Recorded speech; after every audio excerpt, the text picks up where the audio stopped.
Would you say you're a self-made millionaire? Definitely. What kind of business do you do? I run a speaker bureau. We represent experts from all around Asia, and our job is to help monetize Asian experts across globally. We are at a mid 7 figures last year for revenue. Did you get any financial help or head start, or you just started from ground up? That's why self-made, because my dad is a taxi driver, my mom is a housewife. We don't really have a lot of startup funds, so it really was bootstrapping. What does being self-made mean to you? Started with no funding, no connections, and you try to build something of your own. Yeah, I think that's what self-made is. What did you build? I built an e-commerce company that does ergonomic chairs and tables, and I sold it off 2 years ago. Company at its peak was doing 20 million in revenue. I run an education company and I also run a fund. So you're an investor and also an entrepreneur. Yes, absolutely. Right. I started from nothing. I started when I was 18 years old, right out of when I was actually serving national service. The story very simply was I attended a program on investing. I really got very passionate about the subject and I started investing a bit of my own money. And I saw very, very decent results, right? So I just wanted to be able to share this information with my friends. And I did a class for free, right? Like to just I pulled my friends together to kind of do a program to just share, and it was literally for free. And people loved it. They started inviting their friends, and before you know it, it became a full-fledged business. Can you give us a rough idea of how much you made last year? We generated over $10 million last year. My business at a peak, we generate about 32 million revenue with a net profit of about $7 million. I listed 2 companies at the peak. The combined market capitalization of 2 companies is about $450 million. I started 3 companies when I was 27 years old, back in 2003 to 2009. I started a branding and marketing company. In 2008, I started investment and education company, and soon it evolved into something called Fin EduTech. So we use technology to teach people on financial literacy. Okay, and we become one of Southeast Asia's largest public training organization with 150,000 customers around the Southeast Asia region. 2 years ago, seeing there's a major issue going on in Singapore and developed country where there's rapid aging population and a health span gap. So I decided to pivot the whole group into preventive care. Yeah, so to help people to improve their health span, to delay sickness and critical condition as late as possible. Do you personally follow a budget or track your spending? I'm very bad with money initially, so I used to spend everything that I have. Right now, I have like different cards for different things. So I have 2 cards that I can use. One card is for my daily expense. One card is to buy me things that I love. Everything else is managed by my financial advisor and my business partner. Credit cards are critical because credit card buys you 30 days of free cash flow. So for a business, it's amazing. At the start, you cannot really take loans from the banks because nobody wants to loan you money, right? But banks created this product for you to extend that 30 days credit. So I think that's amazing. Everybody should use credit cards. But I think as Asian Chinese, you're not used to owing people money. So I do have very strong discipline in paying back. So never get into the whole cycle of debts with credit cards. Yeah. I feel like I'm learning so much just by listening to them, and I hope you're enjoying their insights too. I know you're watching the fully edited version of the street interview, but what you don't see is that these interviews take all day. So right now, I'm taking a quick coffee break with our videographer, Junyi. So thank you so much. Let's go. So while we're at it, I'm using Revolut, which is sponsoring today's video. I would like 2 Kopi C ice, please. I've been using this sleek metal card, which I actually customized in the app with the words, "Stay curious." Check it out. Here you go, Junyi. Thank you so much for your work. All right, let's go. So you get 1.5% cash back on every card payment. So a little bit of money comes back in your pocket, which is very good. Revolut's super handy to send money overseas, especially to other Revolut users. Come, I'll show you. Transfers are instant and totally fee-free. Like this. And just like that, it's done. But what I actually use most is the in-app money management tool. It helps me track my spending, stay on a budget, and focus on the things I need to do most, like making this video. So if you want to give it a try, we've lined up an even better deal just for our viewers this time. Sign up using the link in the description and get a $30 cashback. That means 2 weeks worth of Kopi C Ice sorted. Now let's go back to the interview. Do you think strict saving still matters in today's society? Before I exited the company, I had very strict savings plan. So within my salary range, I had an emergency fund, I had money to put into investments, and I had expenses. Expenses was what was left after everything else, so I could only spend whatever that was there. Yeah, but I think right now there's a little bit more free play in terms of how much I can spend. So I generally keep track a lot lesser. Yeah. Saving is the number one thing you got to first do, even before you start investing, right? So investing is talked about very gloriously, but what people don't talk about is how people lose a ton of money if they don't know how to invest, right? So I think the very first step into just making sure you save 20% of your income, it's very underrated and it's very, very important. How do you balance savings versus investing or spending smart? I have this very, very simple philosophy of making sure that your savings can cover at least 6 months of your emergency expenses, right? So whatever that amount for you is, make sure that gets settled first. And anything on top of that, I use to invest, right? So in my bank account, I just keep what's enough for my emergency expenses for 6 months. Anything on top of that, it's invested. We have to understand that what is the purpose of saving money? If saving money is for the sake of saving money, just for hoping for a secure future, then in the face of a rising inflation, it's a very bad idea. But if the saving money is for the intention of deploying these resources to work harder for you, using the right knowledge, then please, you have to save money.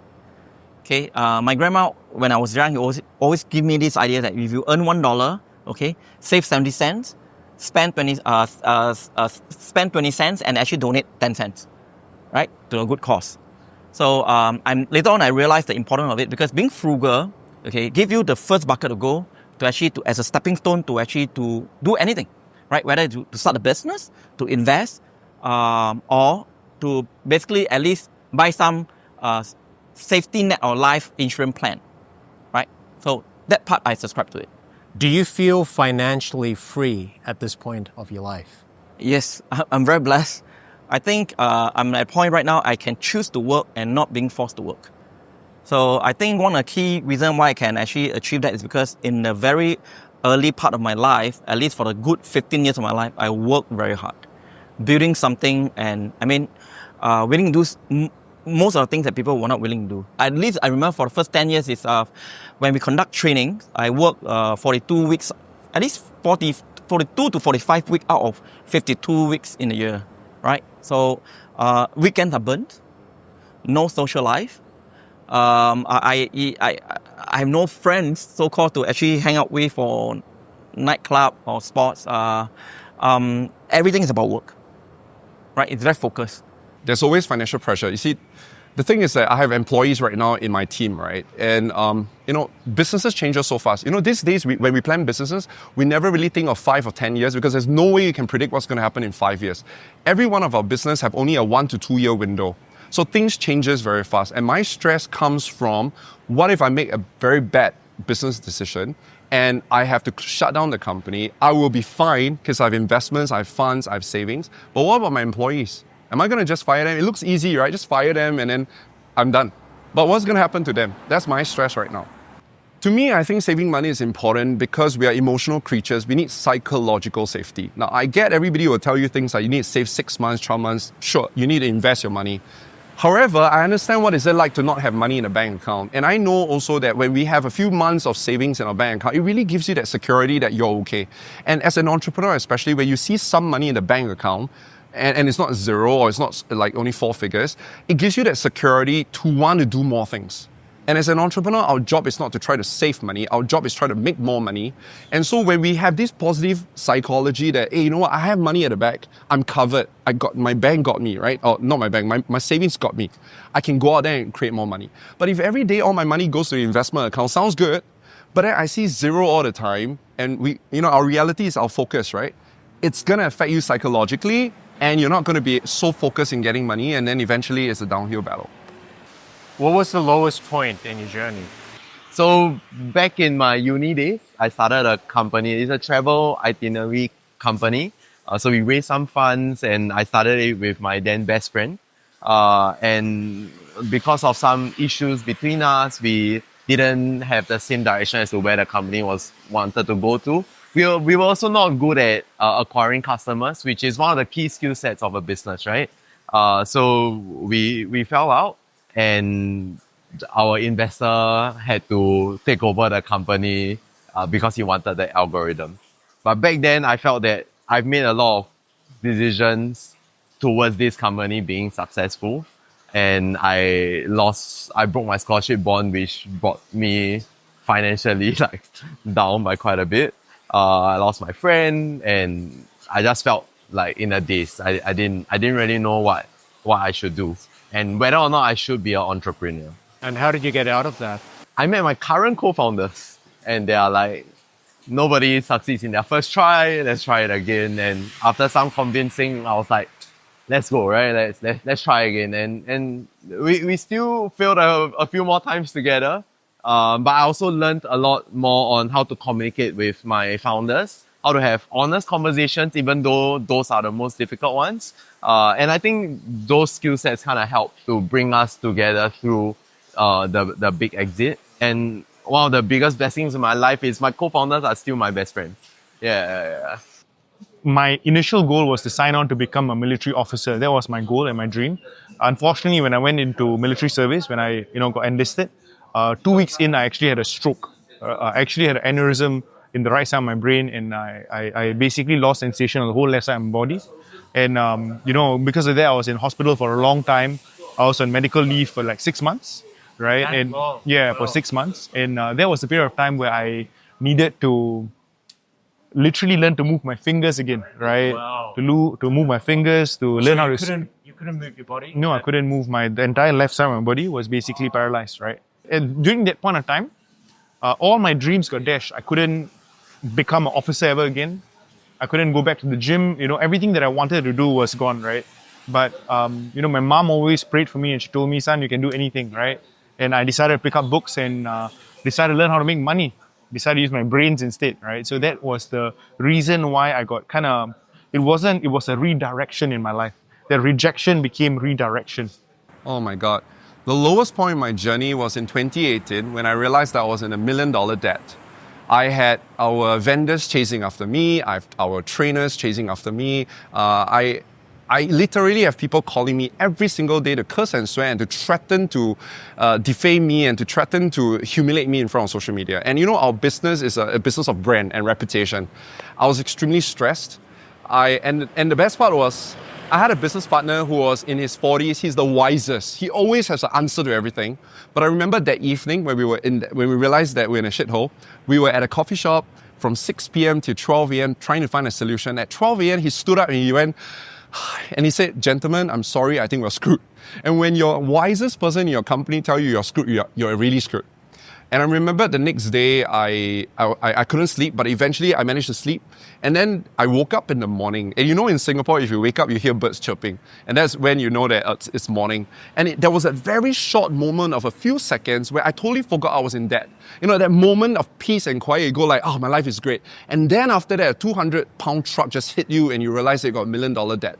And I remember breaking down and cry under the blanket. And then my parents actually found out. I was still living with my parents back then. My dad came, my mom came, and then I had to tell them the truth. And I felt like a failure because the whole idea of me starting a business is to give them a good life. And now I make them so worried. And I cried. And my dad, he's a taxi driver. He has no expression. He's unemotional. And you know what he said to me? Okay, he said that, boy, if daddy needs to sell the house, and go and work as a taxi driver again, I will do that just for you. Don't worry about the money that you lose. Oh, wow. And when you're 60-year-old, dad say that to you. It just makes you teary just Yes. Yeah. And then and that was the motivation I needed. You know how people always say it, all motivational speakers will tell you when you have your why is big enough, you figure out the how. It's nice in theory, but I experienced it. The motivation that got me out was not good ideas. The motivation that got me out was that drive to make sure that I never get my dad on the road again. I never want you to sell the house. The house is his only asset. And that was what got me out of the situation. Yeah. lowest moment of my life, man. But you know something? The depths of your struggle determine the height of your success. If today I didn't go through this, I would not be able to share this story with you, because I believe that there are a lot of people who are in debt watching this video, and I want to tell them that, that never ever see yourself as a failure. The minute you see your debt as part of your identity, you have already lost the game. You got to see it as just a mistake that you made. There's a lesson that you can learn. If you can find a why behind it, you can still pick yourself up. And that will be a motivational story for people to share. Can you actually make millions doing what you love, or did you have to do something which is boring but profitable? Great question. I get asked this question quite number of times, right? Yeah. I think the key thing here is, what is the big problem you're solving for humanity? Find that problem, match with your love and your talent and strength. Find people able to complement your strength and also to help overcome your weakness. Solve the problem. Because if you solve the problem to more people and you can solve more problem, you'll be rewarded. So I don't see it as a all thing. I see it as an end thing. You can have this and this. By understanding what is the major problem you're solving and what value you're creating for humanity. I am doing what I love and have made millions from what I love, right? So I absolutely believe that it's possible, right? But honestly, I would say that I was very lucky and blessed as well, right? So it depends on really your skill sets, right? So is it possible? 100%, right? But is it also possible to do something boring but it's profitable? I know many friends who do, boring stuff, but eventually make it into millions of dollars, right? So yes. I know a lot of people will talk about, doing something that you're passionate about, right? But I'll give you an example. I have a lot of friends who are passionate about singing, but you should hear them sing. They really are horrible. They're bathroom singers and only their mom will say they're good. So I'll think that passion aside, the market doesn't pay for passion, right? The market pays for value. And value comes from mastery. Are you good at what you do, right? So yes, passion is a contributor to you being good at what you do. Why? Because if I'm passionate in doing something, I will do it enough times to eventually get good. It allows me to play the long game. But some of us are not that passionate to be able to do it until we succeed. So I think a better thing to do is to first go for an assessment to figure out where your strengths are. The money is in your strengths. All of us come to this earth with gifts, with talents. You got to go inwards and find out, what are you really good at doing? Do Strengths Finder, right? Find out what are the top skills you have, and then ask yourself, how can I monetize those skills? I'd rather you work on your strengths and, let's say your strength is a 7 upon 10, I'd rather you invest energy to get it to an 8 or 9, and that's where you make millions, than to take something that you're passionate about, but you only have 4. Even if you get yourself good, you're mediocre, you're 6. Why waste your time? Keep your passion for your hobbies, keep your strengths for your career. Do you think this kind of success is uniquely possible in Singapore, or could this have happened anywhere else? The opportunities are different in every country. In Singapore, people are wealthy, right? But the flip side is the population is a lot smaller compared to the US, where the population is big, but it is hyper competitive. So I think in each country, you do have your own unique set of opportunities to chase after financial success. And I think with the internet, that made it even more possible, because you are now able to communicate overseas and sell overseas a lot easier than before. So yeah, I think it is not just unique to Singapore, but our government has done a lot of good job in trying to promote small businesses. So I think that definitely helps. Well, I have to acknowledge Singapore government, we have a unique environment. First, I have opportunity to actually get educated in a very safe environment. I don't have to deal with drugs issue. No, the crime rate here is low. I have a system that promote meritocracy, where if you work hard enough, you'll be given a chance, right? I'm given resources, right, in terms of scholarship in school, provided by actually different organization or association. I think, to answer your question, I'm very blessed because in Singapore, because of this environment and this support structure, right, my chances of succeeding, the odds, is much higher. That's compared to someone who actually born into a maybe less favorable environment itself. They have to actually work much harder and struggle much more. I think Singapore have an unfair advantage. None of us in Singapore will ever wake up worrying about our safety. If you look at the Maslow hierarchy of needs, right? At the highest level is wanting to make a difference in humanity. But at the lowest level is safety. Can I put food on the table? Am I going to be killed if I walk on the street. We will never ever have that kind of situation in Singapore. And because your core conversation and your safety is already taken care of, now you can work on other things. So we have that foundation thanks to the government here. That's why Singaporeans have an unfair advantage. But does that mean that the world's not going to have an advantage? No. Thanks to social media, the world now has also an equal advantage. You think about it, in the past, right? If I want to sell something, I got to still get out there and reach out to the Singapore market. I got to leverage on my network. But today, any one of us can sell anything to anyone just by the virtue of social media. So I think that this gives all of us an unfair advantage. We literally level up, which is why you notice that there's so many millionaires, young millionaires. And I would never ever think of having 20 years old being millionaires, but it is there because they're born in a generation of social media. So all you need is the willpower to want to succeed. That's all you need. In your opinion, can people still become millionaires just working regular 9-to-5 jobs and saving in 2025? But I would say with inflation and with retrenchment, very risky. Very risky. You know, we always say don't put all your eggs in one basket. So why would you put all your eggs in one career basket? I think that we should create multiple streams of income for ourselves, using our passion, using our strengths, using our network, our resources. You know, there's a reason why there's so many entrepreneurs today. Why? They left the corporate job. Why did they left the corporate job? Because they're not appreciated in the corporate world, right? They wanted to change. They want to create ideas, but the bosses do not want to listen because the bosses want to protect their livelihood. So I'm not saying all companies are like that, but if you talk to any entrepreneur who comes from the corporate world, there are many things they want to change in an organization, but there's politics. You know, there is a lot of limitations. They can't do it. That's why they got to get out, do something. So unless a company creates a culture for entrepreneurship, they're going to lose talents. Do you think it's still possible for young people to become self-made millionaires in Singapore today? Oh, for sure. Yeah, there are a lot of opportunities now. And especially with AI, I think the older generation, or there are a lot of people that are still getting to know this technology. As the younger generation, you learn things so fast, right? You hear kids that are already using AI. And you hear businesses who haven't even touched AI, right? There is a huge information gap where you can capitalize and be that middleman to kind of build something for people. And once you can provide enough value for people, I think you will be paid for your services. Yeah. I think it's about emotion stability, and plus, do you have the patience to wait the result out? Because if you're impatient, you just want to get the result fast, certain things just can't rush. So the young people need to understand, okay, if you allow the process to actually pan out, okay, and have patience, have the emotion stability, and don't overreact to certain things, okay, by actually chasing the shiny object, then your chances of becoming a millionaire, okay, by seizing the right opportunity, okay, definitely is very high. Now, making money is one thing. The question here is, I want to pose is, can you sustain and maintain and continue to grow that fortune is another thing. Because I've seen people who make the money from crypto, $1 million, 1 month, 2 months later, they're back in the situation or even worse.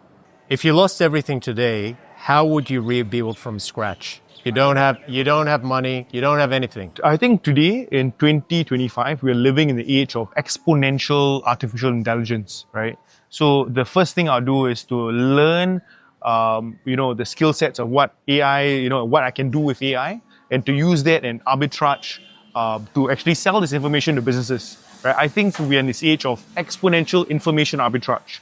The people who actually know their stuff in AI are so far ahead of people who have no freaking clue. Right? So there are a ton of businesses around which have no clue how to create a website, which you can get done in like 5 minutes today. Right? So that is absolutely what I would do today if I were to start out from scratch. And I would probably make millions of dollars. I'm not joking. It's so crazy. Yeah. Okay, if I have absolutely nothing, right? I think the first thing I would do is to go to Amazon first. And I'm going to look at all the best sellers on Amazon. Because all these publishers have already done their homework. They know what are the biggest problems in the world. You see, I have a belief, a premise, right? That the amount of money you make is about solving the biggest problems in this world. So I'll go and find out what are the biggest problems of my time, and I'll list it down on the left, right? And then number two, I'm going to do a self-assessment to figure out what strengths do I have, and I'm going to do a match. And then when I match, I will be able to find an idea that I can work on.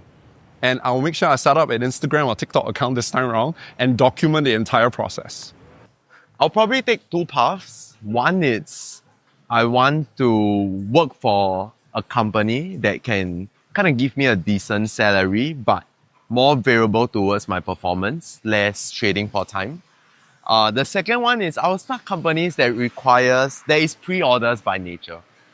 So like customers pay you first before you kind of need to engage the services or products in order to deliver. I think there are certain industries that are like this, and I would start from there. Can you give me some examples of what could that look like? Things like confinement meals. Confinement meals are meals where after your wife gives birth, the first month meals are highly nutritious for them to recover. It's a very Asian thing. Yes. Yeah. So those are usually pre-order by nature. You book them 1-2 months in advance. They pay you the money and then you deliver whenever they deliver. Yeah, so those are pre-order by nature businesses, and you just need to acquire customers first before you even need to deliver the service. What's one thing you wish more people understood about you as a millionaire? I think it's a cliche of people think that I have everything solved just because I'm a millionaire. But I think having money magnifies the good and the bad in your life, right? And the problems that I had before, if I didn't resolve them, they wouldn't be resolved by money. Yeah, so I still go through these challenges, and there are some things that just can't be solved by money. Can you give me an example? Relationships, right? Like you need the time to build. You need time to build relationships. Some sacrifices that I made while building the business, it's time that I'll never get back, right? And there are certain things that once it is damaged or broken, it is difficult to turn back the time. Yeah, even your health, right? Like now my knees are hurting a little. If I want to go for a hike now versus like 5 years ago, I will probably enjoy it 5 years ago, you know? Yeah. So I still need my 7 to 8 hours sleep. I still go to the toilet. I need my calories. I want to be loved. I'm a normal human being like you. So the only slight difference maybe I see is I'm willing to put myself in the very uncomfortable zone, okay, for a good period of time to get what I have today. So as long as you're willing to do that, then you will have a greater success, a very fulfilling life. Yeah. Thank you very much. Thank you. Really appreciate it. Thank you so much. Thank you.